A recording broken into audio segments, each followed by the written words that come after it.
What is good, YouTube people? Kai here with the Blaze Off-Road YouTube channel. Today we're going to be talking about this guy right here. This is the Garmin PowerSwitch. To start, Garmin is no longer your grandma's Best Buy GPS company. With this awesome little unit, you can mount it virtually anywhere. Look how small it is. It has 6 30 amp outputs, 2 input triggers for control. You can mount up to 4 of them and wirelessly control up to 4 of them on one vehicle. You have 4 different ways that you can control these little things too. The first thing to do is connect your phone. This is also the most common way to do it. Traditionally, with any other switching system, there's going to be a small little opening back there. I think you guys can see it. That is the firewall on your vehicle. Traditionally, that is what you would run the wires through, but with the Garmin PowerSwitch, you don't have to do any of that because it's all controlled up here wirelessly. When you open up the app here, it actually will pop up with how to install Garmin PowerSwitch or already installed options. I'm going to click already installed. All it says here is hold pair on the Garmin PowerSwitch until the LED blinks blue. So there's a pair button right here in the middle of the PowerSwitch. So I'm just going to hold that and I'm going to hold it until it starts blinking blue. There we go. Now it is blinking blue. It says connecting to the Garmin PowerSwitch. Now it says your phone and device are paired. Now that you have your phone connected, if you have CarPlay or Android Auto, it's also already connected. But I don't have either of those in my 4Runner. So what I use is a Garmin Tread tablet. It connects the exact same way and is super easy and convenient to use as well. The fourth and final way to connect the Garmin PowerSwitch is with Upfitter Switches. The 4Runner also doesn't have this, but the F250 does, so we're gonna go to Mitchell for that. The question that we get the absolute most with the PowerSwitch has to do with the trigger inputs. Now Garmin calls these control inputs. You have control 1 and control 2. That's these 2 terminals down here. On all of the vehicles that have upfitter switches, you have outputs. So your Bronco, your Jeeps, your new Toyotas, with those outputs, you can actually wire them into these 2 inputs or triggers or control wires for the PowerSwitch. What that'll do is it'll allow you to program, using a checkbox on the app, the different switches that you want to control with that input. What that means is essentially you turn on upfitter number 1 on your Super Duty in the case of my truck, and you can have that control all of the lights, 1 or 2 of the lights. Say you wanted to control your ditch lights and your bumper pods, or just your fog lights, or like I said, all of your lights. Super easy to do that. All you have to do is program it in the app that you want control number 1 to control whatever it is you want it to control, or control number 2 to control those things. You can also use those circuits. There's kind of a 201 version here. You can use those circuits. You can tap into factory circuits on the vehicle. So if your high beams come on, it'll also turn on your light bar. Or if you have DRLs or backlighting, that'll also turn on the DRL or backlighting on your LP6s or Baja Design's S8 bar. So definitely an awesome option to use those control inputs or trigger inputs on the PowerSwitch to program it. That's how you use physical buttons to control a Garmin PowerSwitch. Now we are going to be diving into the app portion of the Garmin PowerSwitch, the PowerSwitch app. So jumping in here, this is the home page. At the top we have our settings. If you go into the settings, you can see your PowerSwitch, and you can also see any of the other ones you have. Like we mentioned before, if you want to use 4 power switches, you can control wirelessly up to 4 power switches. So you'll see all 4 of those there. I only have 1, so it's just going to show Kai's power switch. You can name that Kai's PowerSwitch 1, 2, 3, and 4, as you have up to 4 of them. You can customize the buttons, but one of my favorite secret little hacks here is going to be this button right here that says keep screen unlocked.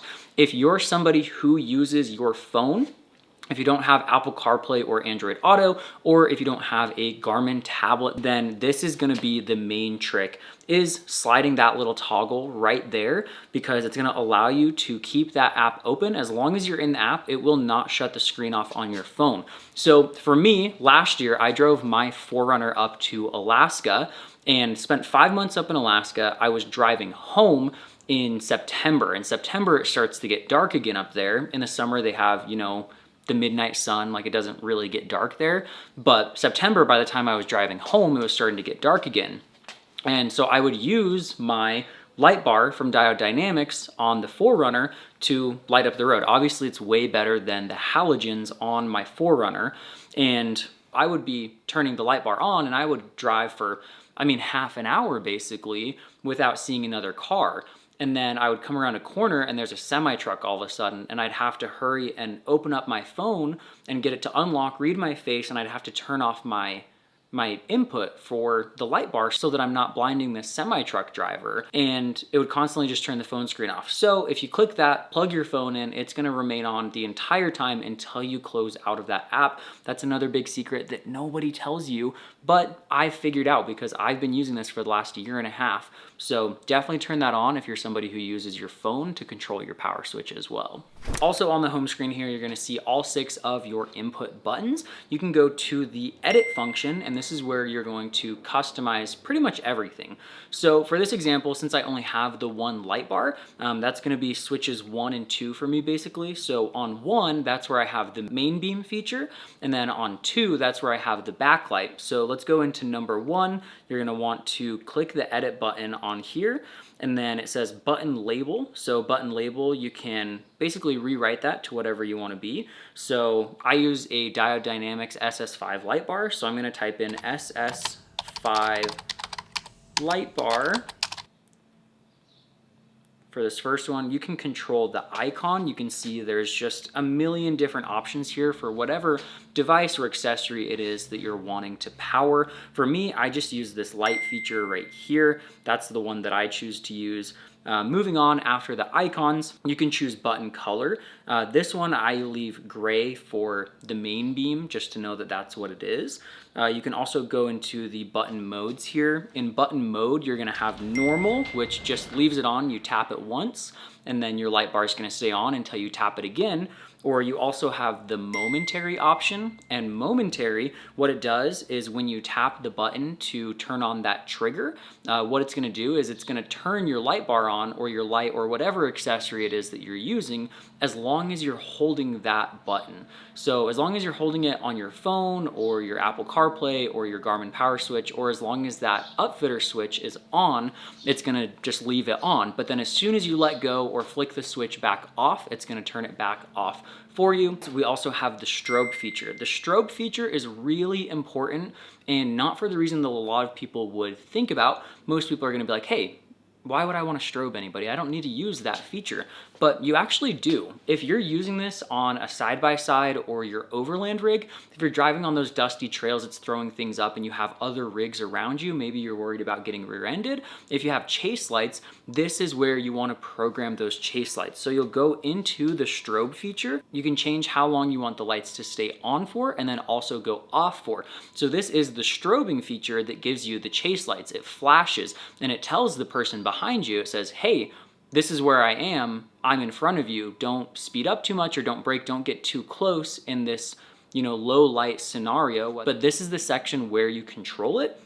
So what I like to do is I like to do 2 seconds on and 2 seconds off. You can also do 1 second on, 2 seconds off, kind of however you want to do it. What you can do is you can go stand at the back of your vehicle where those chase lights are. You can turn those on and you can adjust those settings and you can see how you like them, and then you can leave it just like that. And that is exactly how you program your chase lights with the Garmin PowerSwitch app. Moving on, we have the dimmer function right here. This is just a slider that you slide up and down. That controls how much of the light output is coming out. So if you have a light bar or really any lighting feature, what you can do is drag that down if you don't want it to be quite as bright. I never really use this feature, but it's there. If you find something that you want to use it for, then great, it's right there in the app. Now, lastly on the app is going to be the automation or control input. This is where you program it in the app, but this is exactly what Mitchell was talking about earlier with the Upfitter switches. So once you wire those Upfitter switches to those spots on the physical power switch, this is where you go into the app to be able to control those and set those up to your liking. All right, you guys, so now that we have walked you through the process on how to set up the app and customize everything to your liking depending on what accessories you use with your overland vehicle or ATV, UTV, etc. We hope you guys learned something from this video. If you don't have a Garmin PowerSwitch already, saw what you liked in the video and are interested in picking one up, we do sell them on our website, which we will have linked down below. If you want to watch another video to see how easy it is to actually install our DIY kit, we did a video with Forerunner Lifestyle where we installed a Garmin PowerSwitch kit on their brand new 6th Gen Forerunner in 6 minutes, and we had it all wired up in about 20, and that was several lighting accessories. We will also link that video here at the end. If you're interested in watching that, you definitely can. Another thing too, if you guys enjoyed the video, we would really appreciate if you give a like or also consider subscribing if this is the style of content that you enjoy. We release videos weekly and monthly, and we love bringing new things to you guys. If you have questions about the Garmin PowerSwitch or anything else, go ahead and leave those down in the comments down below, and we would be happy to answer those or make another video on them as well. That is it for us in this video. Thank you guys so much for watching, and we will catch you in the next one. Peace. The last thing too is that there's like literally no delay on the Bluetooth with this at all. As soon as you tap it on your phone or your Garmin tablet, iPad, Apple CarPlay, kind of whatever it is, let me show you guys how quick it is. Like literally as soon as I tap it, you can see those lights light up in the background. No delay whatsoever as long as you're within the Bluetooth range, you know? So if you're sitting in your car where you should be turning the lights on and off, it happens instantly. It's not slow at all. So that was the last thing that I wanted to add. Thank you guys for watching.